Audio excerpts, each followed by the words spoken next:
Movie के start होते ही हमें एड वॉरेन और लॉरेन वॉरेन दिखाए जाते हैं, जो कि एक कॉन्फ्रेंस में लोगों को अपनी अबनॉर्मल और सुपर नेचुरल एक्सपीरियंस के बारे में बता रही होती है। फिर नेक्स्ट सीन में दिखाया जाता है कि कैरोलिन पेरन और रोजन पेरन जो कि अपने बच्चों के साथ एक घर में शिफ्ट हो रहे होते हैं। उनके सब बच्चे घर के अंदर चले जाते हैं, लेकिन उनका डॉग घर के अंदर नहीं जाना चाहता। वो काफी डरा हुआ होता है। इन लोगों की 5 बेटियां होती हैं, जिसमें एंड्रिया, नैन्सी, क्रिस्टाइन, सिंडी और अप्रैल होती हैं। अप्रैल को घर के पास एक बहुत बड़े ट्री के नीचे एक म्यूजिक टॉय मिलता है, जिसमें एक मिरर भी लगा होता है। बाकी लड़कियां घर के अंदर हाइड एंड क्लैप खेल रही होती हैं और अचानक उनसे लकड़ी का एक पाइन बोर्ड टूट जाता है और वो पाइन बोर्ड किसी डोर को छुपाने के लिए लगाया गया था। जब उनके फादर चेक करते हैं तो उसके पीछे उन्हें एक स्टोर रूम मिलता है। उस स्टोर रूम में काफी अंधेरा होता है और वहाँ पर उन्हें एक पियानो और काफी सारी पुरानी चीजें नजर आती हैं। उन लोगों का डॉग काफी परेशान होता है और मुसलसल भौंक रहा होता है। अगली सुबह कैरोलिन जब उठती है तब वो देखती है कि उसके पाँव पर जख्मों के निशान हैं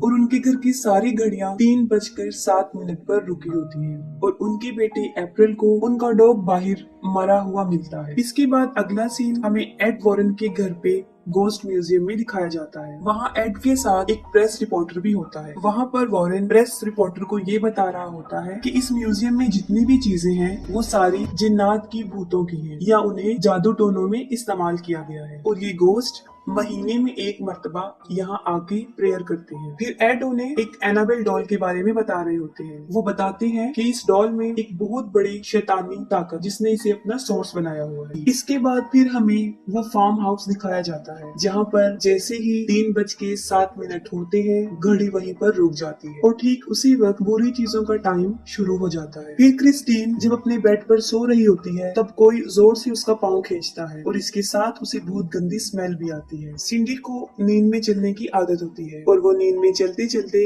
एंड्रिया के रूम में चली जाती है और बहुत अजीब तरीके से अलमारी पर अपना सर मार रही होती है। अगले दिन सुबह को कैरोलिन की बॉडी पर एक और जख्म का निशान दिखाई देता है। रॉजर जब घर से बाहर जाता है तब वो देखता है कि ट्री के ऊपर एक कबूतर मर के नीचे गिरा है। ये देखकर वो काफी हैरान हो जाता है और जाहिर है ये बात उस चीज की तरफ इशारा कर रही थी कि वहाँ पे किसी शैतानी ताकत का कब्जा है। और घर पर अप्रैल और कैरोलिन अकेले होते हैं। तब अप्रैल किसी से बात कर रही होती है, लेकिन वहाँ पर कोई भी मौजूद नहीं होता। फिर अप्रैल कैरोलिन को हाइड एंड क्लैप खेलने का कहती है और कैरोलिन उसे ढूंढते हुए जब एंड्रिया के रूम में जाती है, वहाँ पर अलमारी खुद ब खुद खुल जाती है। अलमारी में से हाथ को कोई बाहर निकाल कर क्लैप करता है। ये देखकर कैरोलिन काफी शॉक तो हो जाती है, लेकिन वो इस बात पर ज्यादा ध्यान नहीं देती। इसके बाद फिर क्रिस्टीन का सोते हुए कोई पाँव खींचता है और इस बार पहले से ज्यादा जोर से कोई उसका पाँव खींच देता है और वो काफी डर जाती है। फिर वो नोटिस करती है कि दरवाजे के पीछे कोई खड़ा हुआ है जो उसे कह रहा है कि वो उसे और उसकी पूरी फैमिली को खत्म कर देगा। उसके साथ नैन्सी भी वहाँ पर होती है, लेकिन उसे कुछ भी नजर नहीं आता, लेकिन काफी बुरी स्मेल आ रही होती है। फिर सुबह क्रिस्टीन ये सब कुछ रॉजर और अपनी पूरी फैमिली को भी बताती है। कैरोलिन को दिखाया जाता है और अब उसकी बॉडी पर कई जगह पर जख्मों के निशान होते हैं। तभी उसे बच्चों के खेलने की आवाजें आती हैं। तब वो उन्हें चेक करती है, लेकिन सब बच्चे अपने रूम्स में सोए होते हैं। फिर अचानक से वहाँ पर एक अजीब चीज होना शुरू हो जाती है। घर की सारी फोटो फ्रेम्स खुद ब खुद नीचे गिर जाते हैं और सबके सब टूट जाते हैं। इसके साथ ही कैरोलिन को एक लड़की की आवाज आती है। वो उसकी आवाज को फॉलो करती है। जब वो बेसमेंट के पास पहुंचती है तब खुद ब खुद बेसमेंट का डोर ओपन हो जाता है। कैरोलिन बेसमेंट में जाकर जब वहाँ से भागने की कोशिश करती है तब उसके डोर खुद ब खुद बंद हो जाते हैं। कैरोलिन सीढ़ियों से नीचे गिर जाती है। तभी उसकी तरफ कोई एक बॉल फेंकता है। कैरोलिन फिर से भागने की कोशिश करती है, लेकिन अब वहाँ पर काफी अंधेरा हो जाता है। फिर कैरोलिन माचिस की तीली जलाकर वहाँ देखती है, तब पीछे से कोई लड़की उसे डरा रही होती है और साथ साथ क्लैप कर रही होती है। कैरोलिन वहीं फंस जाती है और सिंडी एंड्रिया के रूम में पहुंचकर फिर से अलमारी पर अपना सर पटक रही होती है। एंड्रिया ये देखकर सिंडी को अपने साथ सुला लेती है। तभी अचानक से उस अलमारी का डोर खुद ब खुद ओपन हो जाता है। एंड्रिया उस अलमारी को खोलकर चेक करती है, तब उस अलमारी के ऊपर एक औरत का गोश्त बैठा होता है जो उस पर अटैक कर देता है। फौरन रोजर वहाँ पर पहुँच जाता है। तब वो सुनता है कि हर तरफ से किसी के चीखने चिल्लाने की आवाजें आ रही हैं। सबसे पहले वो बेसमेंट का दरवाजा खोलता है और कैरोलिन को वहाँ से निकालता है। वो दोनों बेसमेंट से बाहर आके ऊपर जाते हैं और अपने सब बच्चों को एक जगह इकट्ठा कर लेते हैं। अब वो काफी डर चुके होते हैं। फिर नेक्स्ट सीन में एक यूनिवर्सिटी दिखाई जाती है जहाँ पर एड वॉरेन सुपर नेचुरल चीजों के बारे में लेक्चर दे रहे होते हैं और उन्हीं ऑडियंस में कैरोलिन भी सुन रही होती है।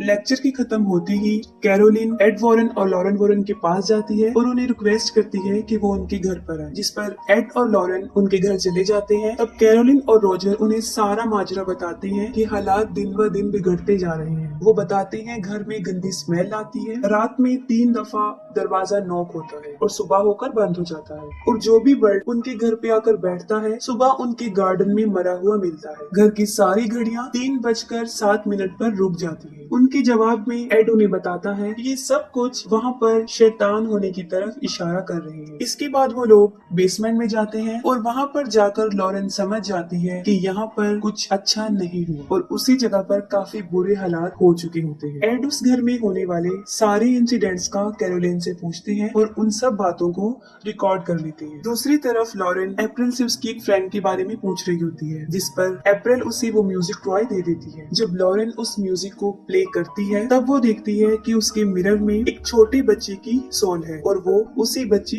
रोरी की होती है, जिसके बारे में अभी वो अप्रैल से पूछ चुकी होती है। वो लोग फिर उस दरख्त की तरफ जाते हैं जहाँ पर उन्हें ये म्यूजिक टॉय मिला था। तभी लॉरेन वहाँ पर उस गोस्ट को देखती है जो इस फैमिली को परेशान कर रहा था। फिर लॉरेन कैरोलिन और रॉजर को ये बताती है कि इस घर में एक बहुत बड़े शैतान का कब्जा है और जब वो यहाँ पर आई थी तभी उसने उनको देख लिया था और ये एक काले शैतान की रूह है जो बड़ी ताकतवर है। वो उन्हें बताती है कि उसने कैरोलिन, रॉजर और उनके बच्चों के पीछे भी इसके साई को देखा था।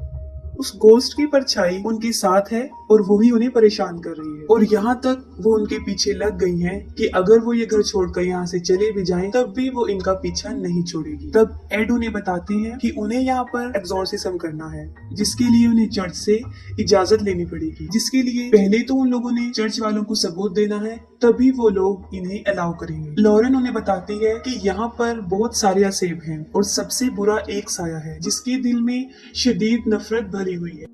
और रात को एड जब उस रिकॉर्डर को प्ले करता है तब उसे सिर्फ अपनी आवाज आती है, उसमें कैरोलिन और रॉजर की कोई रिकॉर्डिंग प्ले नहीं होती।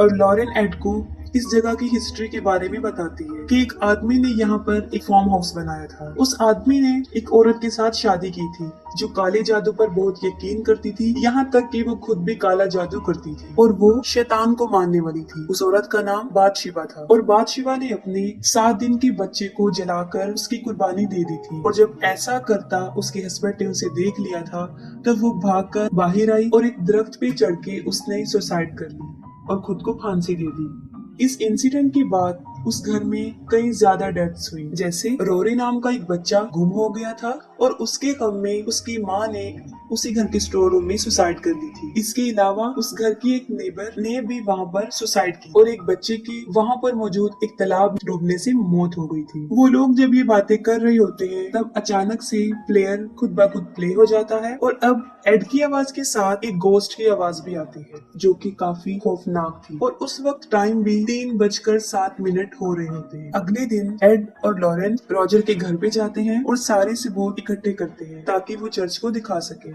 इस काम को करने के लिए एक पुलिस ऑफिसर उनकी मदद करता है और उसके साथ एक लड़का ब्रैड भी। वो लोग इस घर के चारों तरफ कैमरास और वॉइस रिकॉर्डर लगा देते हैं और अंदर लॉरेन, कैरोलिन और उसकी फैमिली की एक पिक्चर को देखती है और अपनी पावर से वो ये समझ जाती है कि ये मोमेंट जब उन्होंने ये पिक्चर कैप्चर की थी उनके लिए सबसे खास था। एड सारे रूम्स में हॉली वाटर को छिड़कता है ताकि अगर वहाँ पे कोई शैतानी पावर हो तो उन्हें इससे तकलीफ पहुंचे और उसकी हरकत से ये लोग उसे रिकॉर्ड कर सके। अचानक से बेसमेंट का डोर ओपन हो जाता है और एड और लॉरेन वहाँ पर चले जाते हैं, लेकिन वहाँ उन्हें कुछ नजर नहीं आता। लेकिन जब वो वहाँ से बाहर आने की कोशिश करते हैं तब डोर अपने आप बंद हो जाता है। उस रात वहाँ पर उन्हें कुछ भी सबूत नहीं मिलता, ना ही कुछ वहाँ होता है।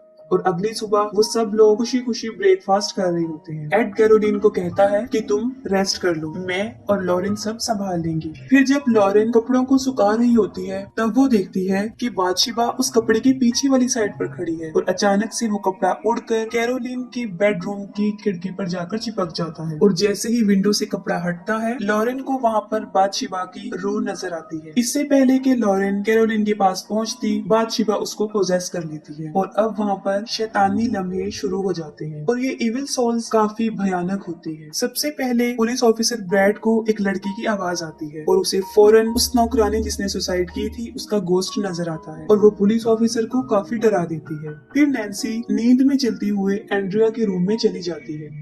इसके साथ ही उस रूम का डोर लॉक हो जाता है। जब नैन्सी नींद में चल रही होती है तब सारे कैमरास उसकी फोटो कैप्चर कर लेते हैं, जिससे ये साफ जाहिर था कि वहाँ पर नैन्सी के अलावा भी कोई मौजूद है। और जब नैन्सी रूम में होती है तब उसे एक बच्चे की आवाज आती है जो उसे कह रहा होता है कि वो छुप जाए। सब लोग उसी रूम की तरफ भागते हैं, लेकिन ना तो उन्हें वहाँ वो बच्चा नजर आता है और ना ही नैन्सी। एड उसे टॉर्च लाइट की मदद से ढूंढ रहा होता है। तब वो देखता है कि नैन्सी दो दीवारों के बीच एक खाली जगह है, वो वहाँ पर है। अप्रैल लॉरेन को बताती है कि जब भी रोरी डरा हुआ होता है वो उसी जगह पर जाकर छुपता है, जिस पर लॉरेन फौरन उस जगह पर पहुँच जाती है। वहाँ पर उसे बच्चे के टॉयज नजर आते हैं और म्यूजिक प्ले की जगह भी, और वहाँ पर उसे वो रस्सी भी मिल जाती है जिससे बादशिबा ने सुसाइड किया था। अचानक से वहाँ पर एक लकड़ी टूट जाती है और लॉरेन वहाँ से गिर जाती है और एक स्टोर रूम में आ जाती है। वहाँ पर लॉरेन उस म्यूजिक के गिलास में देखती है, तब उसे रोरी की मदर की सोल नजर आती है जो कि बुरी तरह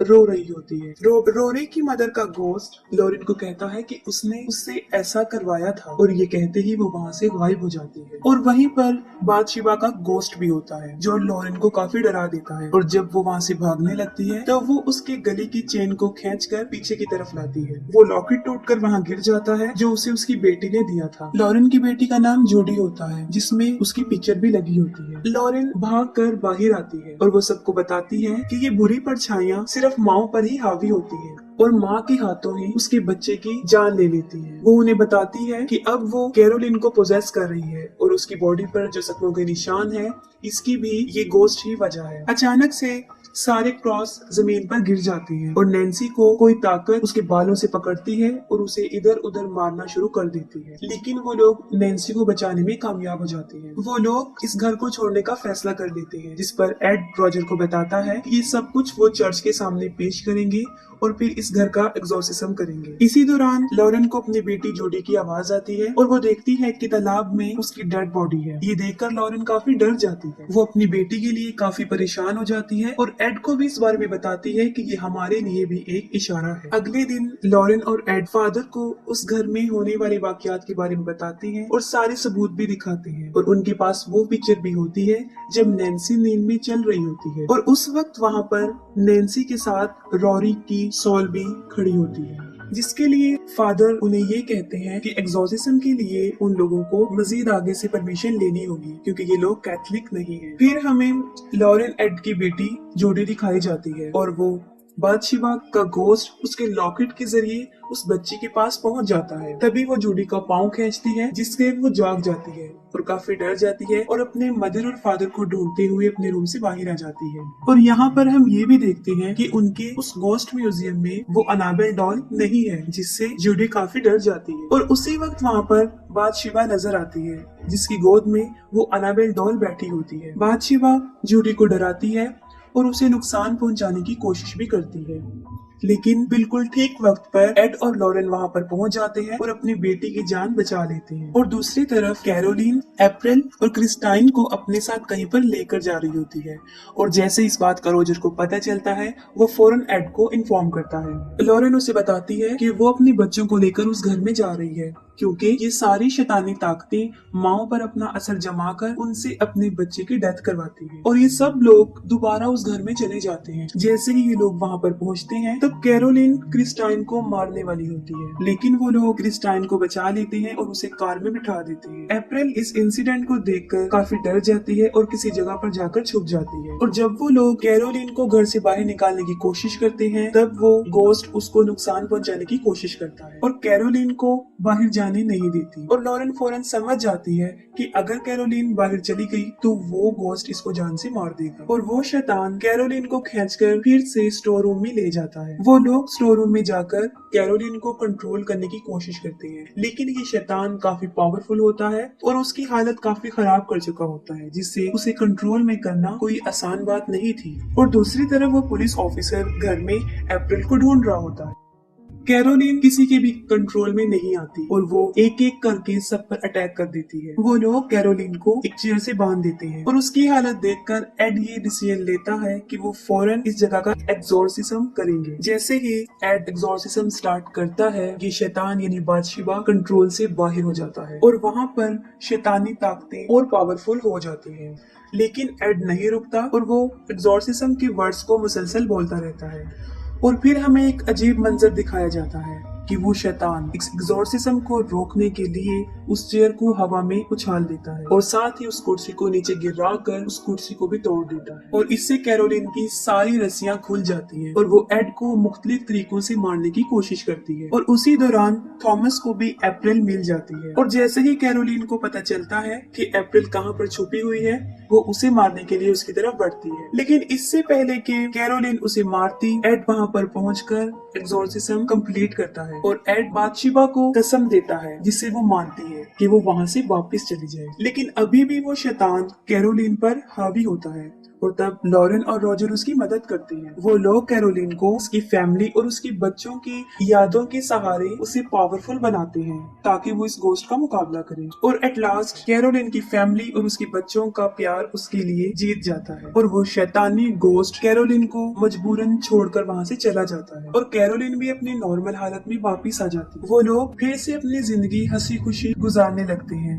और अप्रैल लॉरेन को उसका लॉकेट उसे वापस देती है और एंड सीन में एड उस म्यूजिक प्लेयर को अपने म्यूजियम में रख देते हैं और इसके साथ ही मूवी एंड हो जाती है।